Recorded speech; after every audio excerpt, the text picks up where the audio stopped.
Dahulu Tiongkok dikenal dunia dengan sebuah bentuk pemerintahan politik yang diwariskan secara turun-temurun dalam sistem kedinastian yang nyaris tanpa putus. Sosok menarik dari perubahan era dari salah satu negara di Asia Timur tersebut adalah Puyi, sang kaisar terakhir Tiongkok dan juga merupakan kaisar terakhir dinasti Qing. Puyi hidup di masa sejarah peralihan penting Tiongkok menuju Tiongkok modern. Sebagai keluarga kekaisaran, ia mengalami langsung beberapa peristiwa penting yang mengguncang sejarah dunia. Dimulai dari pengaruh Perang Sino-Jepang kedua yang terjadi pada tahun 1937 hingga tahun 1945. Lalu Perang Dunia II yang terjadi pada tahun 1942 hingga tahun 1945. Selanjutnya peristiwa pergantian sistem pemerintahan Tiongkok dari sistem monarki ke sistem republik yang terjadi pada tahun 1912. Puyi lahir dari kehidupan keluarga dengan hak istimewa yang tak terbayangkan. Tetapi ia meninggal sebagai asisten tukang kebun di bawah rezim komunis. Ketika dia meninggal karena kanker ginjal paru-paru pada tahun 1967, Puyi berada di bawah perlindungan anggota revolusi kebudayaan. Sebuah kisah hidup yang benar-benar berbeda daripada kisah fiksi. Fakta-fakta apa saja yang menarik untuk diketahui tentang Puyi? Langsung saja yuk ikuti kisahnya sampai selesai.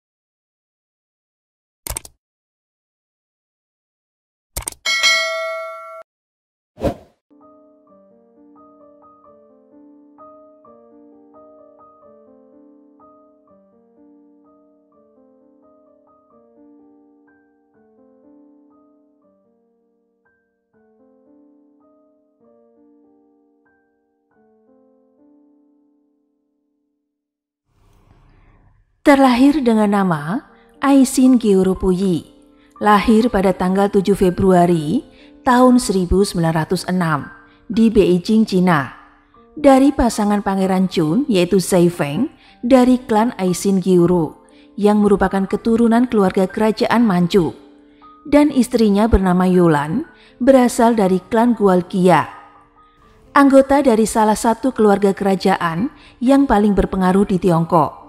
Dari kedua pihak, yaitu pihak ayah dan pihak ibunya, masih ada ikatan hubungan kekeluargaan yang erat dengan penguasa de facto Tiongkok kala itu, yaitu Janda Permaisuri Cixi.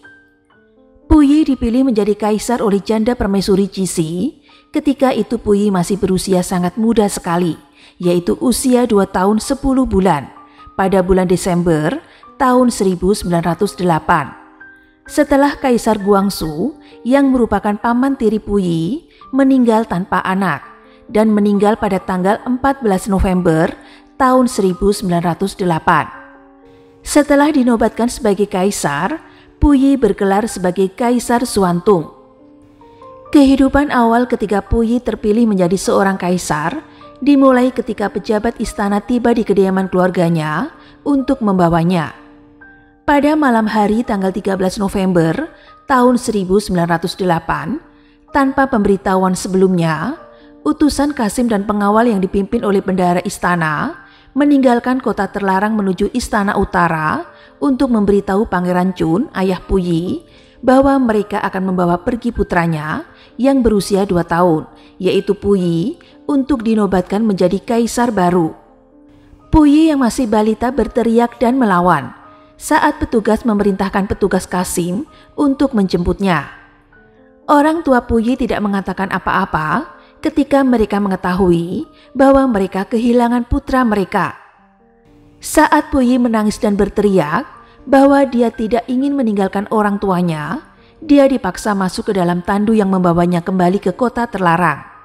Pengasuh Puyi yang bernama Wen Chao-wang adalah satu-satunya orang dari Istana Utara yang diizinkan pergi bersamanya.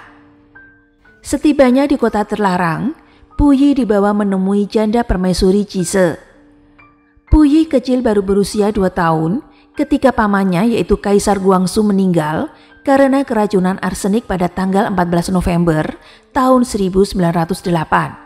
Dan janda permaisuri Cise memilih bocah lelaki itu sebagai kaisar baru sebelum permaisuri Cise juga meninggal keesokan harinya, yaitu pada tanggal 15 November tahun 1908 setelah pertemuan. Puyi secara resmi diadopsi oleh janda permaisuri Longyu, dan pada tanggal 2 Desember tahun 1908 Puyi secara resmi dinobatkan sebagai kaisar dan bergelar Kaisar Suantung. Ayahnya yaitu Pangeran Jun diangkat menjadi walinya. Saat dilangsungkan acara penobatan Puyi di Aula Kedamaian Abadi, kaisar muda ini dituntun ke singgasana oleh ayahnya. Puyi begitu ketakutan dengan suasana di hadapannya. Suara-suara genderang upacara yang memekakkan telinga pun membuatnya menangis pada upacara tersebut. Ibu pengganti Puyi yaitu Wen Chao-wang merupakan satu-satunya orang yang mampu menghibur Puyi. Puyi sendiri tidak bisa bertemu dengan ibu kandungnya yaitu Selir Jun selama 7 tahun setelahnya. Hubungannya dengan ibu penggantinya yaitu Wen Chao-wang kian lama kian intim, hingga Puyi pun meyakini bahwa ibu penggantinya merupakan satu-satunya orang yang bisa mengendalikan dirinya. Kaisar Balita menghabiskan 4 tahun berikutnya di istana kota terlarang dan terputus dari keluarga kandungnya.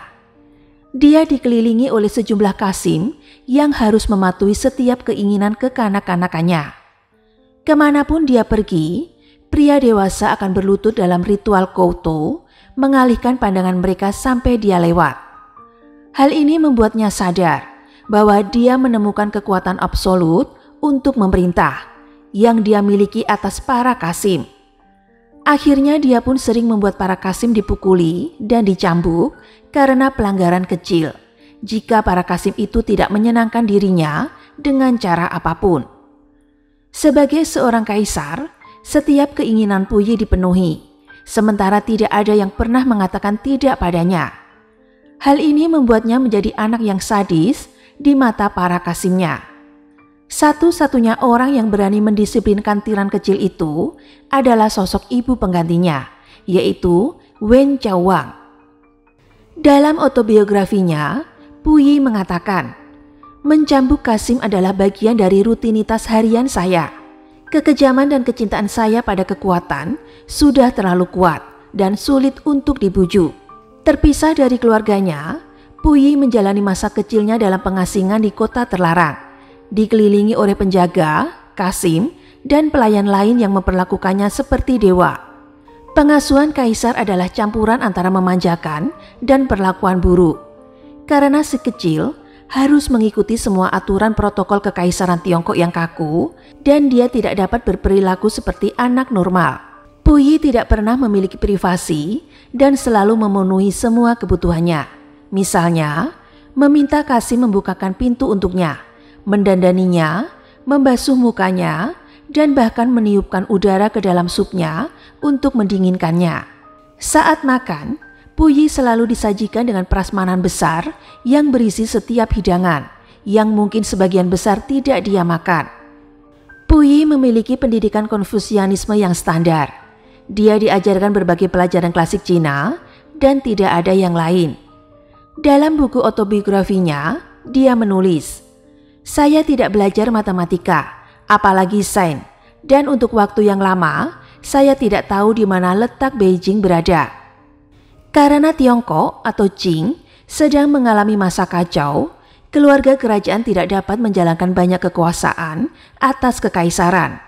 Pada tanggal 10 Oktober tahun 1911, tentara militer di Wuhan memberontak, dan hal ini memicu pemberontakan yang meluas di lembah sungai Yangtze dan sekitarnya, dan menuntut penggulingan dinasti Qing yang telah memerintah Tiongkok sejak tahun 1644. Opini publik telah secara tegas menentang Qing, dan banyak orang Tiongkok tidak ingin berjuang untuk sebuah dinasti yang dipandang sudah tidak pro-rakyat.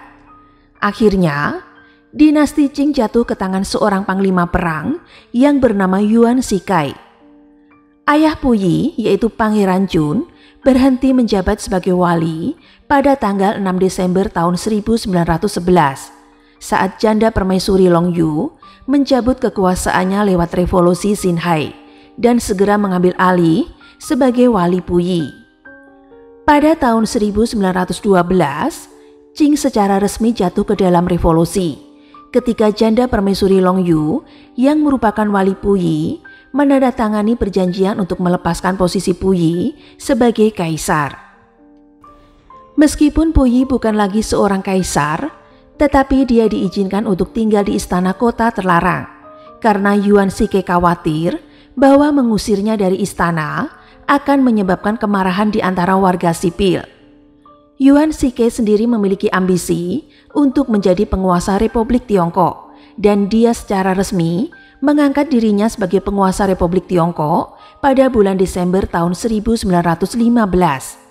Tetapi dia tidak berumur panjang. Pada bulan Maret tahun 1916, atau tepatnya 3 bulan setelah dia mendeklarasikan diri sebagai penguasa Republik Tiongkok, dia meninggal karena gagal ginjal. Kemudian Beijing dan istana kota terlarang jatuh ke tangan banyak panglima perang di bagian utara Cina sejak saat itu. Tetapi Puyi diizinkan untuk tetap tinggal di sana sampai tahun 1924.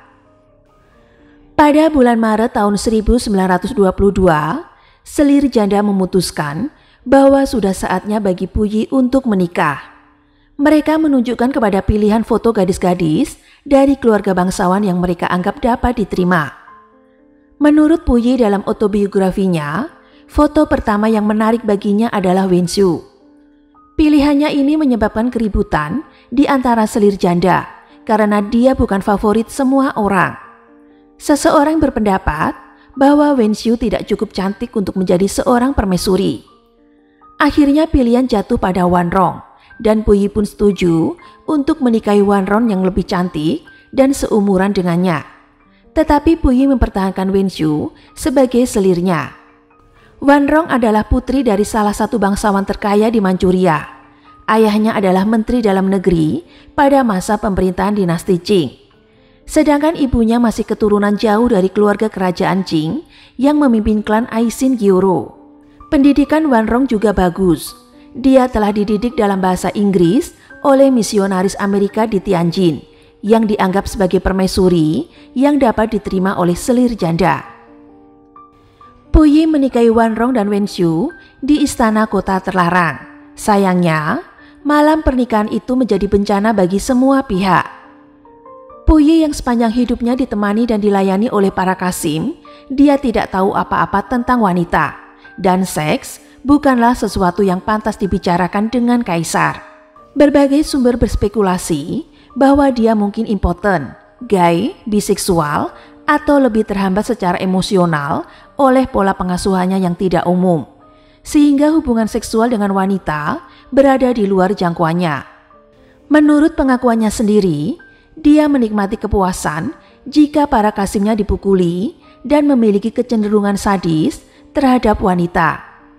Bagaimanapun, Wanrong dan Wenxiu pergi ke istana dan menempati kamar pengantin mereka masing-masing setelah upacara pernikahan mereka selesai. Tetapi Puyi malah panik dan melarikan diri dari kamar pengantin. Istri-istrinya akhirnya tidur sendirian. Dalam autobiografinya, Puyi mengaku jarang mengunjungi permaisuri maupun selirnya. Dari semua tulisan yang telah dipublikasikan, Wanrong juga tidak mendapatkan banyak kasih sayang dari suaminya.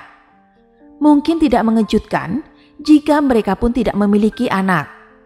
Wanrong pun mulai mencari pelarian ke arah yang kurang baik. Saat ini dia mulai merokok opium. Awalnya mungkin digunakan untuk mengatasi sakit kepala dan kecemasan dirinya. Tetapi penggunaannya yang secara terus-menerus malah membuatnya menjadi sebuah kebiasaan.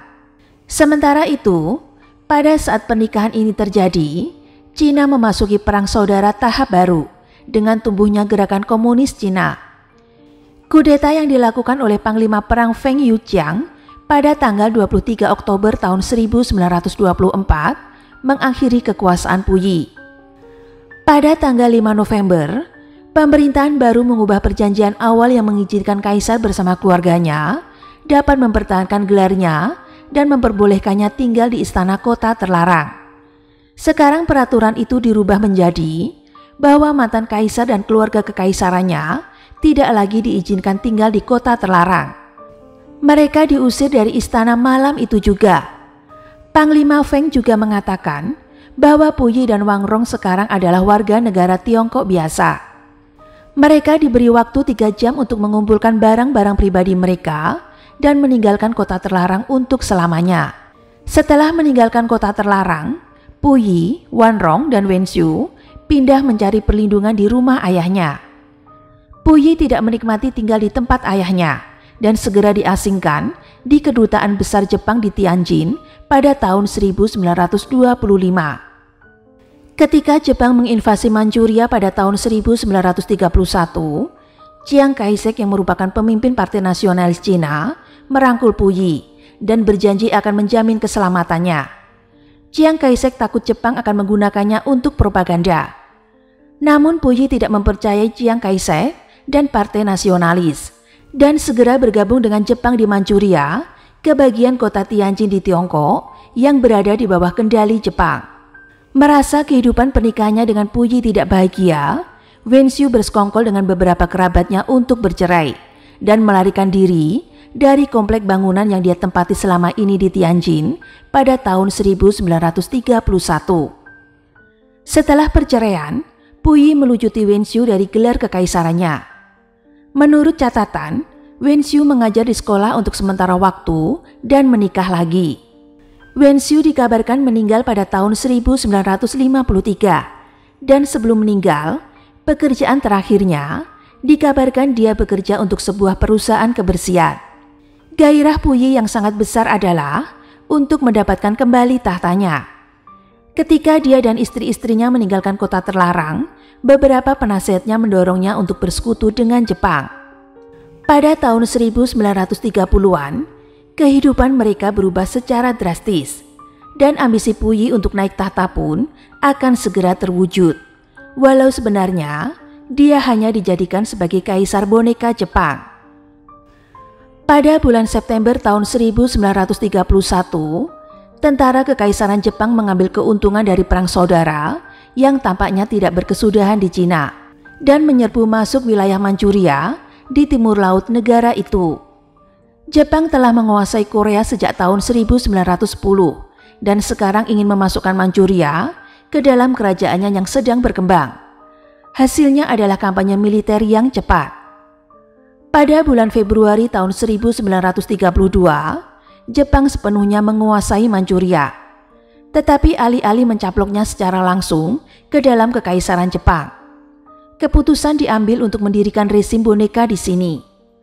Untuk mewujudkan rencana itu, penguasa Jepang mulai mendekati Puyi dan mengirimkan mata-matanya yang masih keluarga kerajaan Manchuria dan sepupu Puyi yang bernama Yoshiko Kawashima.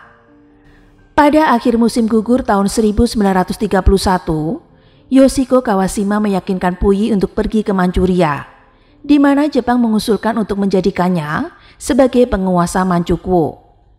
Puyi dengan senang hati menerima perannya sebagai boneka Jepang di Manchuria. Dia pindah ke Manchuria pada tahun 1932 dan menjadi kaisar Manchuria pada tahun 1934. Gelar kaisar diberikan, tetapi dia hanyalah boneka untuk membenarkan imperialisme Jepang di Cina. Kehidupan pasangan sebagai penguasa di Manchukuo sangat tidak bahagia. Wan Rong melakukan 2 kali percobaan melarikan diri dari Manchukuo, tetapi gagal. Meskipun dia dan suaminya memegang gelar permaisuri dan kaisar, mereka sebenarnya hanyalah tahanan Jepang. Semua pergerakan mereka diawasi dan dikontrol dengan ketat oleh otoritas Jepang. Selain mengurus negara, Puyi pun dikabarkan menjadi penganut Buddha yang taat dan menghabiskan sebagian besar waktunya dalam meditasi dan membaca. Sementara itu, Wan Rong mulai memelihara anjing dan membuat gaun. Tetapi dengan kesibukan barunya itu, tidak merubah kebiasaan opiumnya berhenti. Tetapi kecanduan opiumnya boleh dikatakan telah meningkat. Dilaporkan bahwa dia merokok 2 ons opium per hari. Tidak hanya kecanduan opium saja, Wanrong terlibat dalam setidaknya satu atau mungkin beberapa masalah dengan anggota rumah tangga kekaisaran. Dilaporkan, Wanrong telah berselingkuh dengan sopir Puyi yang bernama Li Tiu hingga membuatnya hamil dan melahirkan seorang bayi perempuan. Ketika pihak Jepang mengetahui bahwa bayi itu bukan anak Puyi, keputusan diambil untuk membunuh bayi itu, walaupun Wanrong memohon agar bayinya tidak dibunuh. Setelah kematian putri tidak sahnya itu, penggunaan opium Wanrong meningkat lebih jauh. Dia benar-benar telah tenggelam dalam dunianya sendiri. Menurut laporan, dia sekarang bertindak tidak menentu di istana kekaisaran. Dia akan makan berlebihan dan sering berpenampilan tidak rapi pada acara resmi karena kecanduan opiumnya yang sudah semakin parah. Pada bulan April tahun 1937, seorang gadis yang berusia 16 tahun dari keluarga bangsawan bernama Tan Yuling bergabung dengan rumah tangga kekaisaran sebagai selir Puyi. Apakah dia memiliki hubungan seksual dengan Puyi? Tidak diketahui. Pada saat ini, dia dan Wanrong tidak pernah makan bersama selama bertahun-tahun. Pengunjung yang sering mengunjungi Saltak Palace adalah saudara Puyi yang bernama Puji dan istri barunya yaitu Lady Hirosaga yang merupakan sepupu jauh Kaisar Jepang Hirohito. Karena Puyi tidak memiliki anak, ia menyatakan saudaranya sebagai pewaris tahta Manchukuo. Puyi terpaksa menandatangani dokumen bahwa jika Puji punya anak, dia akan dikirim ke Jepang untuk dibesarkan. Harapan Wanrong untuk menjadi ibu dari seorang kaisar pun pupus. Pada bulan Agustus tahun 1942, selir Puyi yaitu Tan Yuling jatuh sakit dan meninggal setelah dirawat oleh dokter Jepang yang sama yang membunuh bayi Wanrong. Puyi bersaksi di pengadilan kejahatan perang Tokyo tentang keyakinannya bahwa Tan Yuling meninggal karena dibunuh. Puyi menyimpan seikat rambut Tan dan guntingan kukunya selama sisa hidupnya saat dia mengungkapkan banyak kesedihan atas kehilangannya. Puyi menolak mengambil seorang selir Jepang untuk menggantikan Tan Yuling. Dan pada tahun 1943, dia mengambil seorang selir dari Tiongkok yang bernama Li Yuqin, putri seorang pelayan yang berusia 16 tahun. Puyi menyukai Li, tetapi minat utamanya terus menjadi page boy yang disebut selir laki-laki. Saat ia kemudian menulis, tindakan saya ini menunjukkan betapa kejam, gila, dan tidak stabilnya saya. Pada tahun 1939, Perang Dunia Kedua pecah di Eropa. Kemudian pada akhir tahun 1941, Jepang perang dengan Amerika Serikat dengan menyerang Pearl Harbor di Hawaii. Dalam beberapa minggu, Jepang juga berperang dengan sekutu baru Amerika, yaitu Inggris, Perancis, dan Rusia. Meskipun pada awalnya menang dan mampu memperluas ke Indochina dan bahkan ke timur Laut India, Jepang didorong kembali ke Pasifik dari tahun 1943 dan seterusnya. Kiamat bagi Jepang datang pada musim panas dan musim gugur tahun 1945. Pada awal bulan Agustus tahun 1945, Amerika Serikat menjatuhkan bom atom di kota Hiroshima dan Nagasaki di Jepang. Secara bersamaan, pada tanggal 9 Agustus tahun 1945, Soviet menginvasi Manchukuo. Puyi berencana naik pesawat untuk melarikan diri, membawa serta saudaranya Puji, pelayannya Big Lee, Yashioka, dan dokternya, sambil meninggalkan Wanrong, selirnya Li Yuqin, Lady Hirosaga, dan dua anak Lady Saga di belakang. Keputusan untuk meninggalkan wanita dan anak-anak atas ide pelayannya, yaitu Yashioka, yang menganggap para wanita tidak dalam posisi yang terlalu bahaya, dan memveto upaya Puyi untuk membawa mereka ke pesawat ke Jepang. Puyi meminta Lady Saga yang dianggap paling dewasa dan bertanggung jawab dari ketiga wanita itu untuk menjaga Wanrong dan selirnya Li Yuqin. Dia memberi Lady Saga barang antik dan uang tunai yang berharga untuk membayar perjalanan mereka ke Korea Selatan. Pada tanggal 16 Agustus, Puyi naik pesawat kecil ke Mukden. di mana pesawat lain yang lebih besar seharusnya tiba untuk membawa mereka ke Jepang. Tetapi pesawat Angkatan Udara Soviet malah mendarat. Puyi dan rombongannya segera ditawan oleh tentara Soviet yang awalnya tidak tahu siapa Puyi itu. Pada awal tahun 1946, para wanita mencoba melarikan diri melintasi perbatasan ke Korea. Tetapi ditangkap oleh tentara komunis Tiongkok yang secara bertahap telah berhasil merebut kekuasaan di seluruh Tiongkok pada periode pasca perang. Pada bulan-bulan berikutnya, Wan Rong dan beberapa pengikutnya dipindahkan ke beberapa penjara di Provinsi Jilin. Selama waktu ini, kondisinya memburuk dengan cepat. Dia telah mengalami masa-masa kritis akibat kecanduan opium yang parah. Hal ini disebabkan karena dia telah terputus dari pasokan obat apapun dan menderita halusinasi serta masalah kesehatan yang semakin memburuk. Seorang penjaga memberitahu Lady Saga. Dia mengatakan, yang ini tidak akan bertahan lama, sehingga membuang-buang waktu untuk memberinya makan. Ketika Lady Saga dan para tahanan lainnya dipindahkan ke lokasi lain, Wan Rong tertinggal sendirian di dalam sel. Akibatnya, istri pertama kaisar terakhir Cina itu meninggal di dalam penjara karena sako dan kelaparan. Dia meninggal sendirian di sel penjaranya di Yanji pada tanggal 20 Juni tahun 1946 pada usia 39 tahun.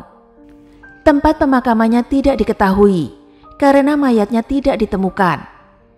Soviet membawa Puyi ke kota Chita di Siberia. Dia tinggal di sanatorium, kemudian dipindahkan ke Khabarovsk dekat perbatasan Cina, di mana dia diperlakukan dengan baik dan diizinkan untuk dijaga oleh beberapa pelayannya. Sebagai seorang tahanan, Puyi menghabiskan hari-harinya dengan berdoa dan mengharapkan para tahanan untuk memperlakukannya sebagai seorang kaisar dan menampar wajah para pelayannya ketika mereka membuatnya tidak senang. Dia tahu tentang perang saudara di Cina dari siaran berbahasa Cina di radio Soviet, tetapi tampaknya dia tidak peduli. Pemerintah Soviet menolak permintaan berulang kali Republik Tiongkok untuk mengekstradisi Puyi. Pemerintah Kuomintang telah mendakwanya atas tuduhan pengkhianatan tingkat tinggi, dan penolakan Soviet untuk mengekstradisi dia hampir pasti menyelamatkan hidupnya. Karena Chiang Kai-shek sering berbicara tentang keinginannya untuk menembak Puyi. Kuomintang menangkap sepupu Puyi yaitu Yoshiko Kawashima dan mengeksekusinya di depan umum di Beijing pada tahun 1948 setelah dia dihukum karena pengkhianatan tingkat tinggi. Karena tidak ingin kembali ke Cina, Puyi menulis surat kepada Joseph Stalin beberapa kali untuk meminta suaka di Uni Soviet, dan dia diberikan salah satu bekas istana Tsar untuk menjalani kehidupan sehari-harinya. Pada tahun 1946, Puyi bersaksi di Pengadilan Militer Internasional untuk Timur Jauh di Tokyo, merinci kebenciannya tentang bagaimana dia diperlakukan oleh Jepang. Setelah kembali ke Uni Soviet, Puyi ditahan di pusat penahanan nomor 45, sehingga dia sering dipanggil sebagai tahanan nomor 45. Para pelayan yang ikut bersamanya dan ditahan bersamanya terus merapikan tempat tidurnya, mendandaninya, dan melakukan pekerjaan lain untuknya. Puyi tidak bisa berbicara bahasa Rusia dan memiliki kontak terbatas dengan pengawal Sovietnya. Dia menggunakan beberapa tahanan Manchukuo sebagai penerjemah. Soviet telah berjanji kepada komunis Tiongkok bahwa mereka akan menyerahkan tahanan bernilai tinggi ketika Partai Komunis Cina memenangkan perang saudara dan ingin menjaga Puyi tetap hidup.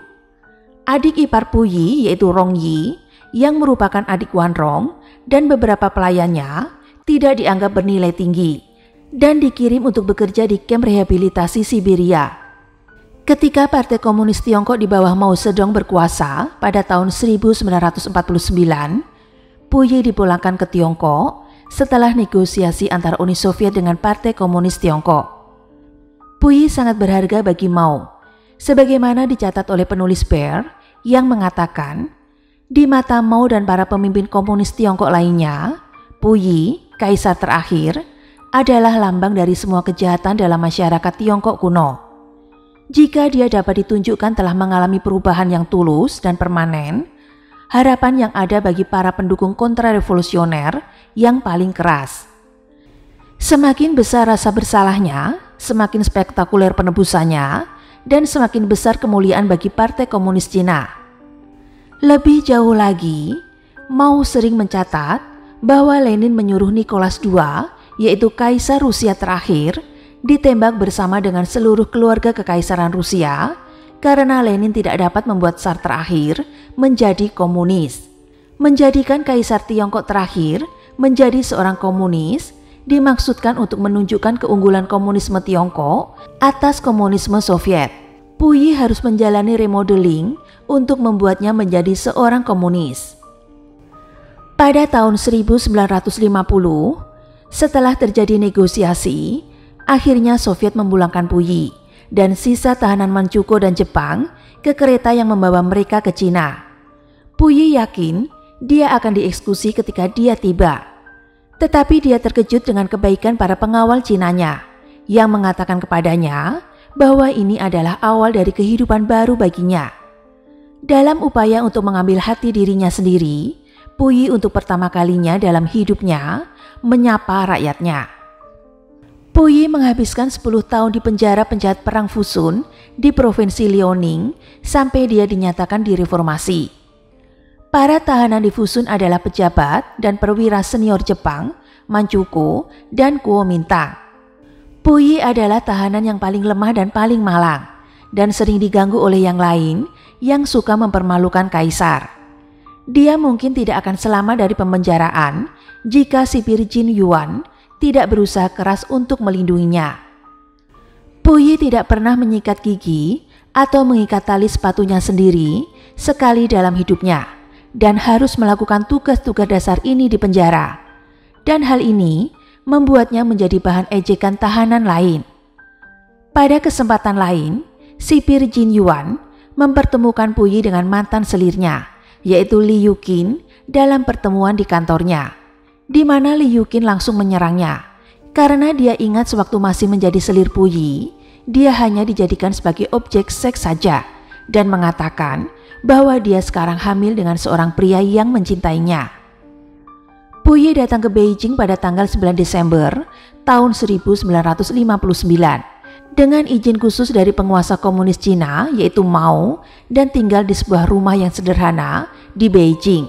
Salah satu tindakan pertama Puyi setelah kembali ke Beijing adalah mengunjungi kota terlarang sebagai turis. Dia menunjukkan kepada turis lain bahwa banyak dari pameran itu adalah barang-barang yang dia gunakan di masa mudanya. Puyi mendapat pekerjaan sebagai tukang kebun di Beijing Botanical Garden dan bekerja di sini kurang lebih 6 bulan. Sebelum akhirnya dia bekerja sebagai editor. Ada cerita menarik ketika dia baru pertama kali bekerja sebagai tukang kebun. Dalam autobiografinya dia menuliskan bahwa dia pernah tersesat pada hari pertamanya bekerja, yang membuatnya memberitahu kepada orang-orang yang lewat. Dan pernyataannya membuat heran semua orang yang ditanya. Dia berkata, "Saya Puyi, kaisar terakhir dari dinasti Qing. Saya tinggal bersama kerabat dan tidak dapat menemukan jalan pulang."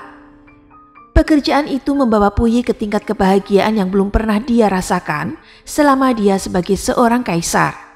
Meskipun pekerjaan barunya ini pada awalnya membuatnya sangat canggung. Pada usia 56 tahun, ia menikah dengan Li Suzhen, seorang perawat rumah sakit. Pernikahan itu berlangsung pada tanggal 30 April tahun 1962 dalam sebuah upacara yang diadakan di aula perjamuan konferensi konsultatif. Dari tahun 1964 hingga kematiannya, ia bekerja sebagai editor untuk Departemen Sastra Konferensi Konsultatif Politik Rakyat Tiongkok, di mana gaji bulanannya sekitar 100 yuan. Li mengenang dalam sebuah wawancara pada tahun 1905 dan dia mengatakan, "Saya menemukan Puyi sebagai seorang pria yang jujur, seorang pria yang sangat membutuhkan cinta saya dan siap untuk memberi saya cinta sebanyak yang dia bisa. Ketika saya menderita flu ringan, dia begitu khawatir saya akan mati.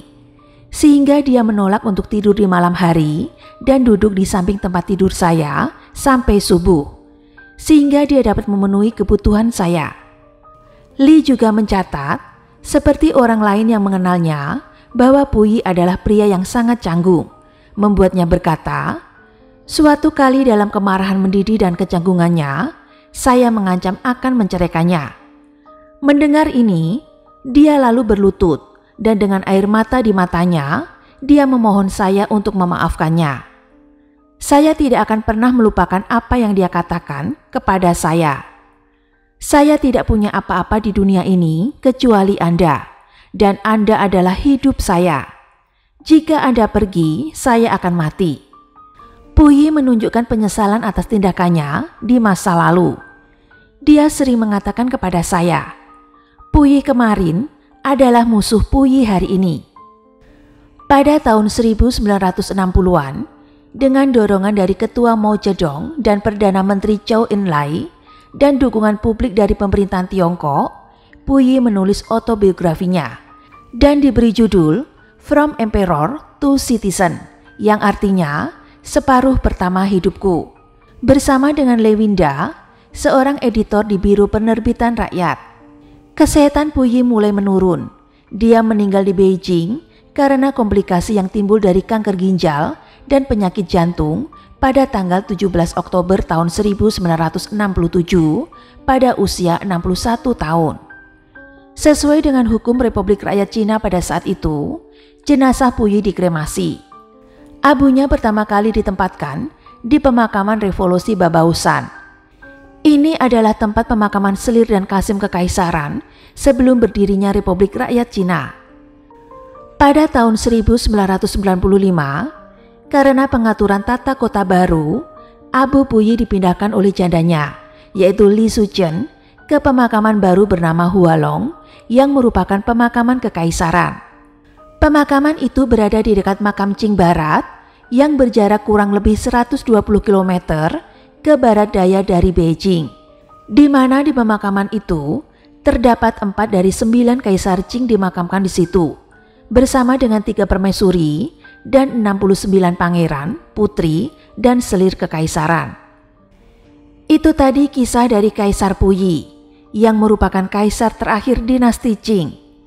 Kisahnya berakhir dengan sedih ya. Itulah roda kehidupan yang selalu berputar. Jika kita sedang di atas, tetaplah kepala menunduk, agar kita tidak menjadi sombong dan lupa diri, bahwa kehidupan itu selalu berputar. Menurut teman-teman, bagaimana dengan kisah Kaisar Puyi pada cerita hari ini? Apakah pelajaran hidup yang dialami Puyi ini sudah cukup? Mengingat dulunya dia adalah seorang yang egois, baik terhadap istri-istrinya dan kepada rakyatnya. Tulis pendapat teman-teman di kolom komentar. Terima kasih sudah mendengarkan cerita Adelisti pada hari ini, dan tunggu cerita-cerita selanjutnya yang lebih seru.